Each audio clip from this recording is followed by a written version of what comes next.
Today, we will be talking about the conflict currently happening in the world today. As many know, Russia has recently invaded Ukraine. We will discuss the issues and history behind the conflict. Jordan Curry will be discussing the background information. Jacob Tooley will be explaining the paradigm. Mackenzie Teague will be providing a video with a summary on the significance. And Lizzie Cardini will be discussing future projections and the conclusion.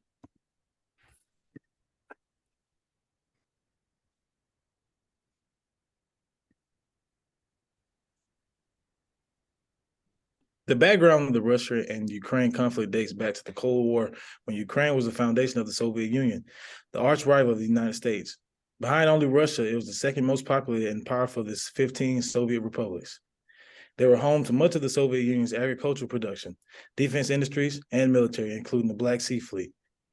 Ukraine was so vital to the Union that its decisions to sever ties in 1991 proved to be a finishing blow to the ailing superpower. Ukraine had deep cultural, economic, and political bonds with Russia, but the Cold War could irreparably harm their relations. In its 3 decades of independence, Ukraine has forged its own path as a sovereign state while looking to align more closely with Russian institutions, including the European Union and NATO. Kiev struggled to balance its foreign relations and bridge deep internal divisions. A more nationalist Ukrainian-speaking population in the western parts genuinely supported the greater integration with Europe, while mostly a Russian-speaking community in the East favored closer ties with Russia. In February of 2014, President Yanukovych of Ukraine fled due to protests against the decision to not integrate with the European Union for economic benefit. Russian troops take control of the Ukrainian region of Crimea to protect the rights of the Russian citizens and leaders. The formal annexation of Crimea occurred March 18, 2014, with Crimean leaders in Moscow as a result of a referendum where Crimeans voted to join the Russian Federation. Armed conflict also began in the eastern Ukraine cities of Donetsk and Luhansk after pro-Russian separatists held their own referendum. Russia's seizure of Crimea was the first time since World War II that a European state annexed the territory of another. More than 14,000 people died in the fighting of the Donbas between 2014 and 2021, making it one of the bloodiest conflicts in Europe since World War II. The hostilities marked a clear shift in the global security environment from a unipolar period of the U.S. dominance to one defined by renewed competition between great powers. In February of 2022, Russia embarked on a full-scale invasion of Ukraine with the aim of toppling the Western-aligned government of Vladimir Zelensky. Russia's invasion of Ukraine in February 2022 marked a dramatic escalation of the country's 8-year-old conflict and a historic turning point for European security. After 6 months, many defense and foreign policy analysts cast the war as a major strategic blunder by the Russian President Vladimir Putin, and one that has put his long-time role in jeopardy. Over 200,000 deaths have been totaled because of the cause between the war between Ukraine and Russia. And this total is of both sides of the war. This is a graph of Ukraine with Russia's military control and the parts of Ukraine that have been held and or regained by Ukraine.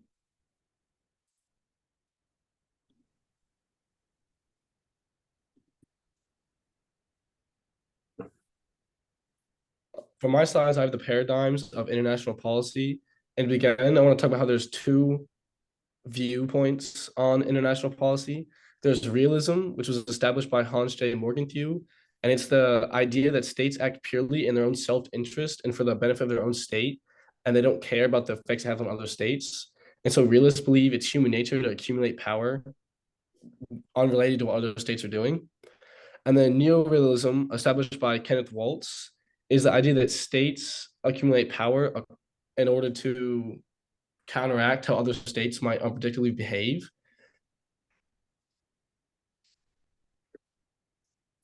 Neorealism in the Russo-Ukrainian War. So much of the majority of this work is explained or shown through neorealism, but the versions of neorealism that both countries exhibit differs. So neorealism can be divided into 2 forms: offensive and defensive neorealism. Offensive neorealist theory is a policy that states should accumulate as much power as possible and use this said power to ensure the survival of their state. And defensive neorealist theory is a policy that states should only accumulate enough power to protect themselves and nothing more. So Russia represents offensive neorealism. Prior to and during the Russo-Ukrainian War, Russia exhibits usage of offensive neorealistic policy, and this can be seen through Russia's pre-war preparations, Russia's reasoning for its invasion of Ukraine, and Russia's continued occupation of Ukraine. So for pre-war preparations, this can be seen through Russia's stirring of personnel recruitment in the state, the spreading of anti-Ukrainian government propaganda on the Ukrainian border, and the amassing of a large invasion force on the Ukrainian border. These three pre-war preparations represent a mass accumulation of power with the intent of being used to attack another state. And then Russia's reasoning, given directly from the Kremlin, is that was to calm the political turmoil found within Ukraine. But it's believed that the main reason Russia invaded Ukraine was to prevent Ukraine from joining NATO, which would pose a large threat to Russia's safety. And then Russia's continued occupation within Ukraine. One, they can't withdraw from Ukraine because it makes Russia seem weak as a superpower.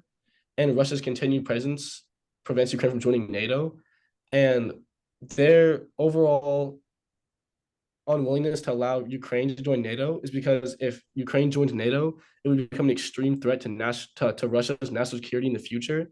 And so this whole war is Russia accumulating power and using it on another country to protect Russia's survival in the future. And then the link at the bottom in this article, it's an interview with Putin where Putin talks about how he doesn't directly say that that's the reason for invading Ukraine, but he talks about how if Ukraine joined NATO, it would pose an extreme security threat to the nation because if Russia was involved with any conflict with a country involved in NATO, they'd be able to deploy troops or attack from within Ukraine, which is just an overall weakness to Russia's national security. And so Ukraine most represents defensive neorealism. So prior to and during the Russo-Ukrainian War, Ukraine has been exhibiting usage of defensive neorealistic policy, and the state's defensive neorealistic policy can be shown through Ukraine's pre-war paced accumulation of arms and Ukraine's military tactics. So during their pre-war preparations, Ukraine focused mainly on arming its citizens and protecting its cities, rather than mobilizing a military for a conflict or placing a military units on the border. And so and then while they were accumulating arms, Ukraine managed to accumulate arms at a pace parallel to Russia's accumulation of arms at the border. And Ukraine does this as to not display itself as an aggressor. So Ukraine only prepared enough defenses so that it could protect itself rather than prepare to engage in an all-out war with Russia on the border or to try and push into Russian territory. And then Ukraine's military tactics on the offensive, Ukraine mainly focused on cutting off supply routes rather than attacking Russian territory or Russian troops specifically. And then on the defensive, Ukraine focused on protecting its citizens rather than attacking pivotal Russian infrastructure that's taken place within Ukraine. And so Ukraine does this in order to prolong its survival within the war rather than to push into Russian territory and bring the war onto the Russian front. So it's focusing on the power that it accumulates is only used as needed and in a defensive manner rather than to attack to prepare itself for the future. And then in this link, it talks about how the Ukrainian government distributed rifles and weapons to normal basic citizens within the country to help the citizens protect themselves and protect their cities, rather than use these arms to produce a larger military for battle. It used these arms to help these citizens protect their territory and protect themselves in the war. So now I will show a visual representation of the conflict in Ukraine and provide an explanation of the video.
This is another visual of more destruction in Ukraine, and this picture also provides more details on how much damage Russia has caused in Ukraine.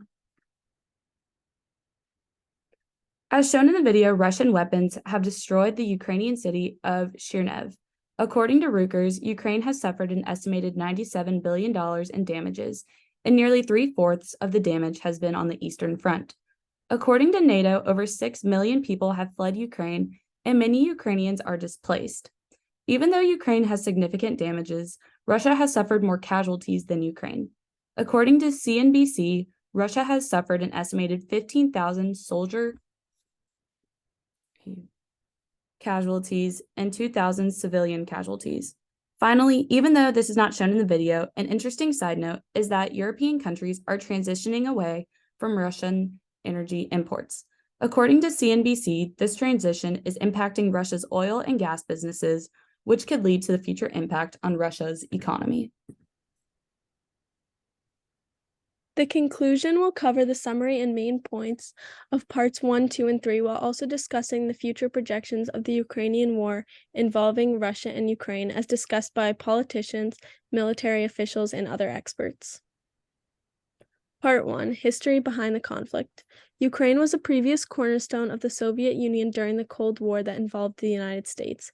In the past 3 decades, Ukraine has forged its own path as an independent state, completely separate from Russia. In March 2014, Crimea was seized by Russia. The global security environment became a competition between two powers.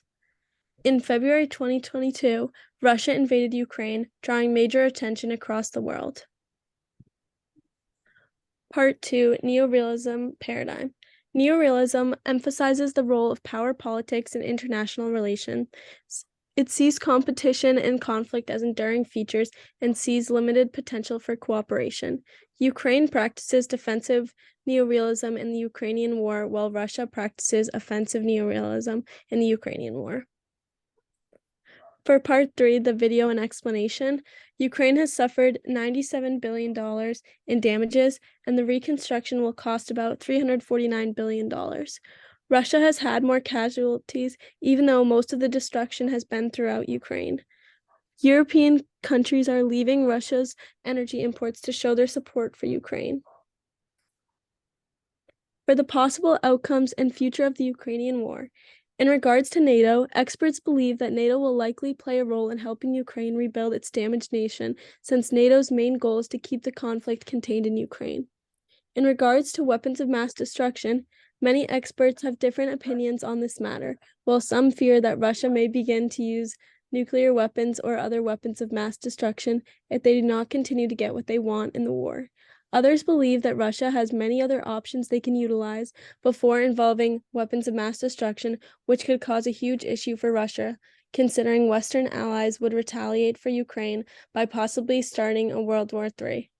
In regards to Western involvement, Western nations will continue to be reactionary towards Ukraine in terms of aid, as many states base their involvement off the U.S., and the United States has contributed $27.4 million in military aid to Ukraine, and the United Kingdom has contributed $3.7 billion already as well. Western allies of Ukraine have aided Ukraine not only with money, but intelligence sharing, remote military advising, and political support. These are our resources that we use to gather our information and research to help create this project. Thank you for listening.